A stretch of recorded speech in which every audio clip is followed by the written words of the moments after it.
We need to address the elephant in the room. What's the elephant in What's the the room? elephant? I got to the question way faster than you.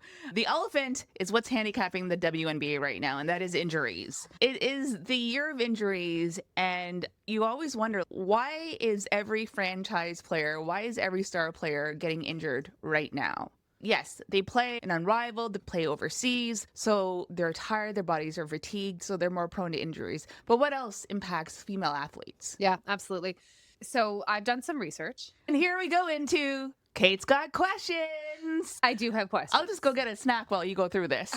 This was this week's bugaboo, I guess. I was really interested in trying to understand what's going on with injuries in the W. We see so many injuries and such a high incidence of ACL tears in particular. So this week we saw Sid Colson out with an ACL tear. What a way to celebrate your 36th birthday. So sad. We also saw Ari McDonald out with a broken bone in her left foot, I think. Stewie's out right now. Fee is out right now. Probably not for the rest of the season, but they're benched for the meantime. Paige was out for a while. So it's a tough go right now for a lot of the star players in the league. Oh yeah, and Caitlin Clark, obviously. Yeah, huge. The Fever are really struggling. So whoever has the Fever voodoo doll, can you just give it a break, please? Yeah, especially for those three players who are all like, I want to see them on the court. I know. My goodness. I mean, it's the nice thing is we're getting lots of minutes from Timpson. So okay, yeah. We like Timpson. So I've done my research. I'm going to pull up my phone so that I can make sure that I'm on top of everything. But first of all, the ACL injury disparity. So ACL is a major consistent injury problem for players. We saw it with Cammie Brink in her rookie season in 2024.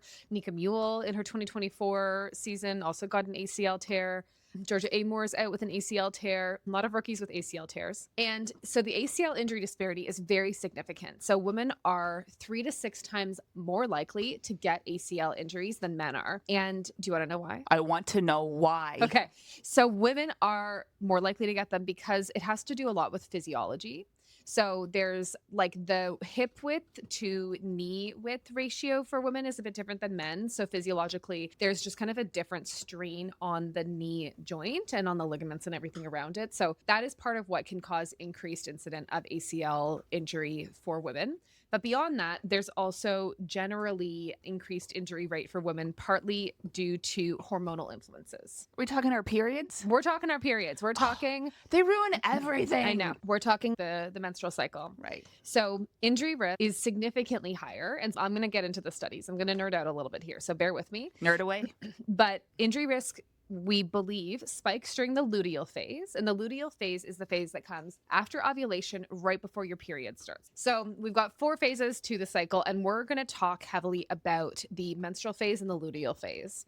So in the luteal phase, specifically late luteal premenstrual, so right around the time, right before your period comes and right at the beginning of when your period arrives, studies are showing that there's a 5 to 6 times higher injury rate in these phases compared to the menstrual phase, like deep into when you have your period. So right on the cusp of when your period is starting, your body is at higher risk of injury for a range of reasons. It is partly to do with the hormones that are at play. So your progesterone is higher and your estrogen is moderate to high. Plus, you have higher hormones like relaxin, which I didn't even know was a hormone. It sounds like a drug. Relaxin. So it can increase ligament laxity. Right. So your ligaments are not as tight and they're not doing their job quite as well. So it makes you a bit more, makes all of that joint stuff a bit more mobile when the ligaments are not kind of holding everything in. It's my understanding of it. I'm not a physiologist, doctor, whatever. It can also impair neuromuscular control. So that means that we actually can reduce our coordination as we head into our period. So studies have found that soccer players, there's a lot of research into soccer players and female soccer players, and a lot of this is starting to expand into basketball. So some of the studies I'm going to talk about have to do with soccer. But women report decreased coordination in those days leading up to their periods in that luteal phase, late luteal, early menstrual phase. And so that causes issues for neuromuscular control and increases fatigue. Also, the late luteal phase can add inflammatory changes. So that late luteal phase, you're more tired and you're less coordinated. Mm-hmm. And so that has to do with the hormones. So there's a change in what happens in our body in that phase. And so there's anecdotal evidence for this with Megan Rapinoe, who is, of course, very famous women's soccer player, connected with Sue Bird. We love seeing them together. They're at the Storm games a ton. So Megan Rapinoe tore her ACL not once, not twice, 3 times during her professional soccer career. And what she said in a podcast is that injury happened each time right at the beginning of her menstrual cycle. So that's that same late luteal, early menstrual phase. So the hormones are up, the coordination is down, the fatigue is up. It's a bad time. So there's anecdotal evidence as well as increasing research evidence to show that that is the time of the month when we are most likely to injure ourselves. So I'm just going to quickly talk about the studies because there is some research into this, and the most recent studies are coming from 2024 and 2025. Wow, that's so I know, recent. super recent. So this has been studied. Why just now? No, so there are some studies going back to the 90s. Okay. But some of the most promising research is really happening right now. Okay, So got that's what it. I'm going to focus on specifically. If you're interested in learning more, there's a Barlow et al. Study from 2024 focusing on the English Women's Super League, tracking 3 seasons of players. And in the late luteal phase, women were 6 times higher incident of muscle injury risk, and early luteal was 5 times higher injury risk. That whole luteal phase, it's even worse getting up to your period, but that whole last week, basically when you're PMSing, it's a bad time for injury risk. And so the other study is called the Fort Vadmerhege et al. 2025. So this is a active recent study with elite Spanish youth athletes. And I believe that this is cross sport, and I'm not 100% sure, but I think this is not just soccer. And again, significantly higher joint and ligament injuries during luteal phases. So you want to chat prevention? Let's talk about prevention and also optimization. Yeah. What are we doing about it? How do we reduce this risk? How do we protect our athletes and so on? So one of the most effective things that can be done is obviously with consent. Players track their periods and share that information with the team. There are coaches that focus on player rehab and training and what have you, especially training coaches. It is very valuable to know where your players are at in their cycle. So tracking really closely to understand when those players head into luteal phase, changing how they're trained. Ways to help prevent. Of course, menstrual tracking, I know we talked about that a little bit, but it can help identify if someone is in a high risk phase. So if someone's in a high risk phase, it means that they should probably anticipate the risk of injury and also anticipate potential performance dips. So plan accordingly. So the Chelsea FC women in England became the first club to tailor training players' cycles to enhance performance and reduce injury rates.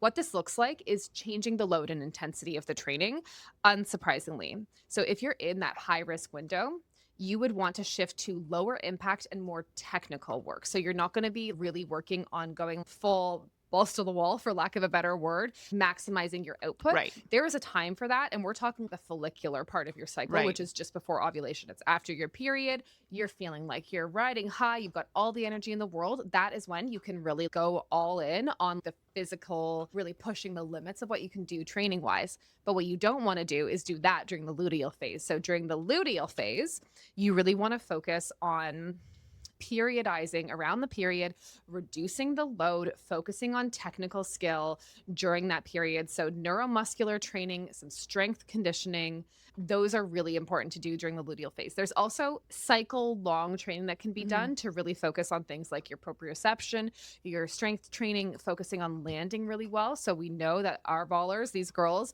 are landing constantly. They land on their ankles hard, they land on their knees, they land on their butts, but the pressure on those joints, and you actually have to learn how to land well so that you don't hurt yourself. Right. So that's a big part of it. Cycle long training, but really when you're in that luteal phase, reducing the vigorousness of the exercise and focusing on skill, on precision, strength training, et cetera, et cetera.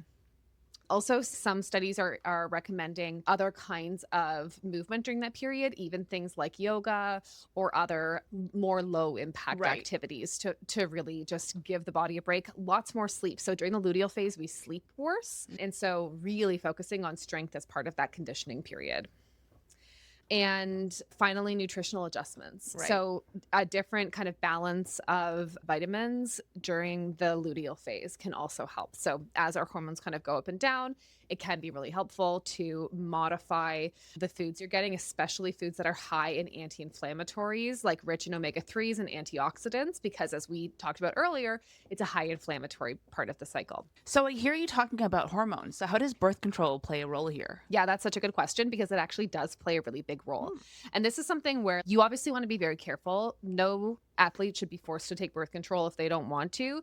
But what they do find is that athletes who are on hormonal birth control, so we're talking oral contraception, IUDs, the thing that goes in your arm, things that are actually delivering hormones into your body, help to make those phases smaller. So they kind of lower the peaks and raise up the valleys of that hormonal cycle.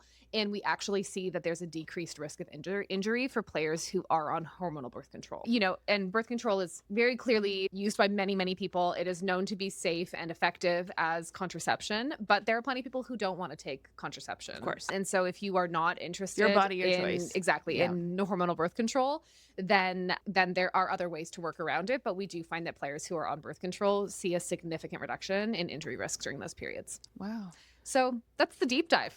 Oh my gosh, I learned so much this whole time. How do I optimize my body as a podcaster who just talks about sports and watches sports, but does none of the sport? Yeah, you know, I think it is a good reminder that these kinds of regimens that professional athletes are on are not necessarily things that we need to do as people kicking around or working from home. Quick disclaimer, podcasting. don't do this at home. You don't need